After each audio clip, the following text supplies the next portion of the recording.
శ్రీమాత్రే నమ. జయ గురు దత్తాత్రేయ నమ. ఈ వీడియోలో మనం జూన్ 29వ తారీఖు నుంచి జూలై 26వ తారీఖు మధ్యలో సుమారుగా 28 రోజుల పాటు శుక్రగ్రహం వృషభ రాశిలో స్వక్షేత్రగతుడై మాలవ్య మహాపురుష యోగం అనే పంచమహాపురుష యోగంలో ఉండడం జరుగుతుంది.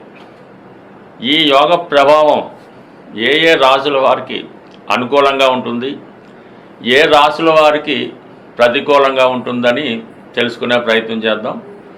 అసలు జీవితంలో ఒక వ్యక్తి అటు మగవారు కానీ అమ్మాయిలు కానీ వారికి వివాహం తొందరగా జరగాలన్నా, వివాహం తర్వాత వారి యొక్క జీవితం ఆనందమయంగా ఉండాలన్నా శుక్రగ్రహం యొక్క అనుకూలత తప్పనిసరిగా ఉండాలి.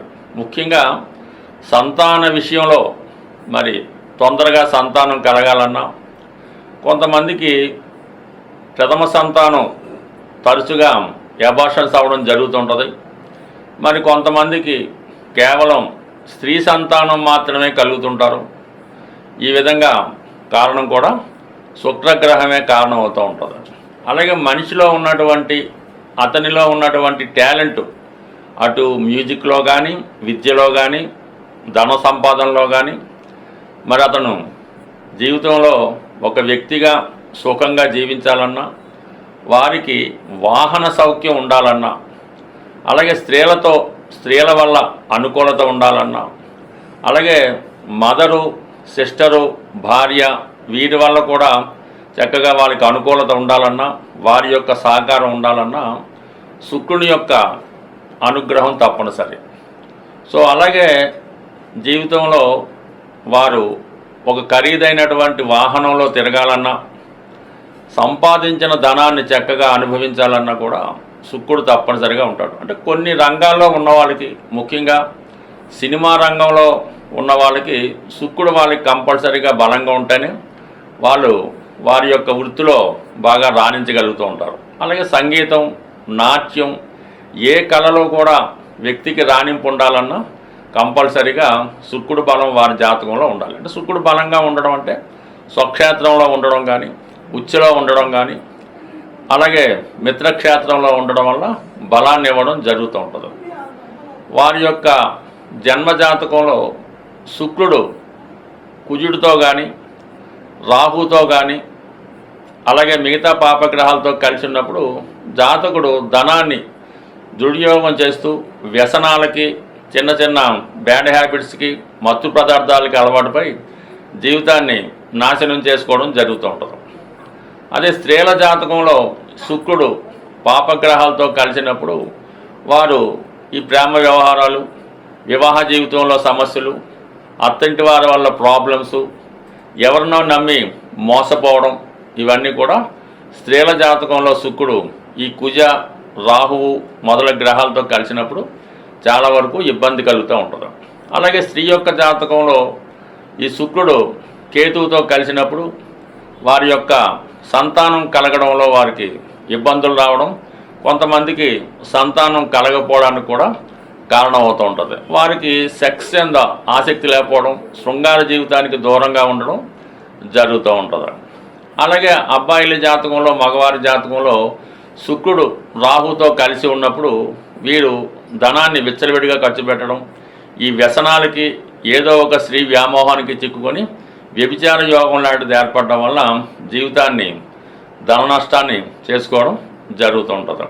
ఇప్పుడు ఈ శుక్రుడు మరి వృషభ రాశిలో స్వక్షేత్రంలో ఉండడం అన్నది కొన్ని రాశుల వారికి చాలా మంచి ఫలితాన్ని ఇవ్వడం జరుగుతుంటుంది. ఇప్పుడు ఈ శుక్రుడు కూడా ఎటువంటి పాపగ్రహంతో కలియకుండా సింగిల్గానే రాశిలో ఉండడం వల్ల చాలా వరకు నిశ్చలంగా మంచి ఫలితాలు ఇవ్వడానికి కారణం అవుతూ ఉంటుంది. అలాగే అమ్మాయికి కానీ అబ్బాయికి కానీ వివాహం తొందరగా కావాలంటే శుక్రుడి యొక్క స్థితి చాలా ఇంపార్టెంట్గా ఉండడం జరుగుతూ ఉంటుంది. శుక్రుడికి బాగా దగ్గర డిగ్రీలో పాపగ్రహాలు ఉన్నప్పుడు వివాహం ఆలస్యం అవుతుంటుంది. అలాగే శుక్రుడు రవికి చాలా డిస్టెన్స్, ఒక 43 డిగ్రీల పైన ఉన్నప్పుడు వివాహం జరగడం కష్టం ఉంటుంది. సో అనేక విధాలుగా ఈ శుక్రుడి యొక్క ప్రభావం ఈ జాతకుల మీద ఎక్కువగా ఉండడం జరుగుతుంటుంది. మనం ఏదన్నా ఒక జాతకం అదృష్ట జాతకమా దురదృష్ట జాతకమా అని పరిశీలించవలసి వచ్చినప్పుడు కంపల్సరిగా శుక్రుని యొక్క స్థితి గమనించవలసి ఉంటుంది. ఏదేమైనా శుక్రుడు స్థితిని బట్టి జాతకుడి యొక్క జీవితం, వాడి యొక్క అదృష్టం, వివాహం, సంతానం యొక్క అభివృద్ధి ఆధారపడి ఉంటుంది. కన్యారాశి వారికి జూన్ 29 నుంచి జూలై 26 మధ్యలో శుక్రుడు భాగ్యస్థానంలో స్వక్షేత్రంలో సంచరించడం జరుగుతూ ఉంది. మరి కన్యారాశి వారికి ధనాన్ని అదృష్టాన్ని ఇచ్చే గ్రహం శుక్రగ్రహం. ఎవరికన్నా భాగ్యస్థానంలో శుభగ్రహం ఉన్నప్పుడు వారు మంచి కార్యక్రమాల ద్వారా, పుణ్య కార్యక్రమాల ద్వారా ధనాన్ని, నేమ్ అండ్ ఫేమ్ని సంపాదించడం జరుగుతూ ఉంటుంది. సో ఈ రోజుల్లో ధనం కన్నా మంచివాడు అన్న కీర్తి చాలా వరకు జాతకుడికి కావలసింది. ఇప్పుడు ఈ రాశి వారికి భాగ్యస్థానంలో శుక్రగ్రహ సంచారం మీకు ఒక విధంగా అదృష్ట యోగాన్ని కలిగిస్తుంది. మీకన్నా మీ సంతానానికి ఎక్కువ అభివృద్ధి కావడం జరుగుతూ ఉంటుంది. ముఖ్యంగా ఈ క్షణంలో, ఈ నెలలో మీరు చేసినటువంటి వివాహ ప్రయత్నాలు చాలా వరకు ఫలిస్తాయి. అలాగే మీరు అంటే చాలామంది చెప్తూ ఉంటారు, మీ అదృష్టాన్ని పరీక్షించుకోండి ఈ సమయంలో అని. ఈ పూర్వకాలం ఈ లాటరీలు అయి ఉన్నప్పుడు ఇది తరచుగా మనం వింటూ ఉండేవాళ్ళం. అటువంటి అదృష్టాన్ని పరీక్షించుకునే సమయం ఈ శుక్ర గ్రహస్థితి వల్ల ఈ కన్యారాశి వారికి ఈ నెల రోజులు ఉండడం జరుగుతుంది. ముఖ్యంగా మీ కుటుంబంలో ఒకరికి కంపల్సరిగా విదేశ అవకాశం కానీ, ఉన్నత విద్యా అవకాశాలు కానీ, వివాహ ప్రయత్నాలు జరగడం కానీ, లేదంటే మీ సంతానానికో మీ కుటుంబంలో ఒకరికి సంతానం కలగడం కానీ జరుగుతుంది. అంటే కుటుంబంలో ప్రతి ఒక్కరికి ఏదో ఒక శుభం జరుగుతుంది. వాళ్ళ యొక్క వ్యక్తిగతంగా ఆదాయం రావడం వల్ల మీ మీద కొంతవరకు కుటుంబ బర్డెన్ అన్నది చాలా వరకు తగ్గుతుంది. అలాగే ఏదైనా పుణ్యక్షేత్రాన్ని దర్శిద్దామనే మీ ఆలోచన ఈ సమయంలో నెరవేరే అవకాశం ఉంది. సో అలాగే మరి ఏదన్నా ప్రయత్నం అంటే కొంతమందికి ఎలా ఉంటుందంటే వారి యొక్క ఏదో ఒక స్టేజు, ఒక తాహత, ఒక అనుకుందాం వారి యొక్క అర్హతను బట్టి ఉంటుంది. వాళ్ళ అర్హతకి ఒక ఉద్యోగం ఉంటుంది, లేదంటే ఒక పెళ్లి సంబంధం ఉంటుంది. కానీ మీ యొక్క ఈ సమయంలో మీ స్థాయిని మించి ప్రయత్నం చేయడం వల్ల అది మీకు కలిసి వచ్చే అవకాశం ఉంది. అంటే మీరు ఏదో పెద్ద నెలకు 3 లక్షలు వచ్చే ఉద్యోగాన్ని ట్రై చేయండి, అదృష్టం కలిసి వస్తే రావచ్చు. బాగా ధనవంతులైనటువంటి కుటుంబంలో ఈ పెళ్లి సంబంధం కోసం మీరు ప్రయత్నం చేయండి. ఈ సమయంలో మీకు అది సక్సెస్ అయ్యే అవకాశం ఉంది. లేదా చాలా కాలంగా మీరు ఎవరినో ఇష్టపడుతున్నారు, అవతల వాళ్ళు చాలా గొప్పగా మీకంటే విద్యలో కానీ ఉద్యోగంలో కానీ కొద్దిగా పై స్థాయిలో ఉన్నారనుకుందాం.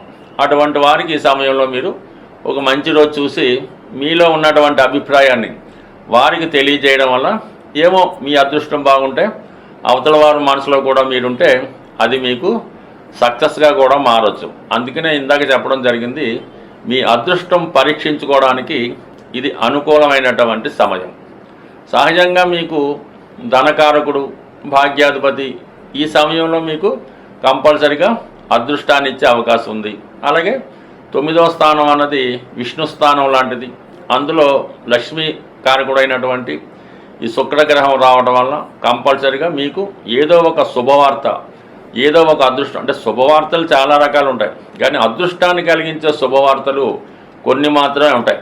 అందులో ముఖ్యంగా సంతానం కలుగుతున్నారనే వార్త వినడం కానీ, వివాహం కుదిరిందన్న వార్త వినడం కానీ, ఏదైనా మంచి ఉద్యోగం వచ్చిందన్న వార్త, ఇటువంటివి సంతోషాన్ని కలిగించే వార్తలు ఈ సమయంలో మీకు రావడం జరుగుతుంటుంది. బట్ ఏదైనా కన్యారాశి వారికి ప్రయత్నం చేస్తేనే ఫలితం వస్తుంది తప్ప కేవలం శుక్రుడు అక్కడికి వచ్చాడు అని కలల కంటే మాత్రం ఏది కూడా జరగదు.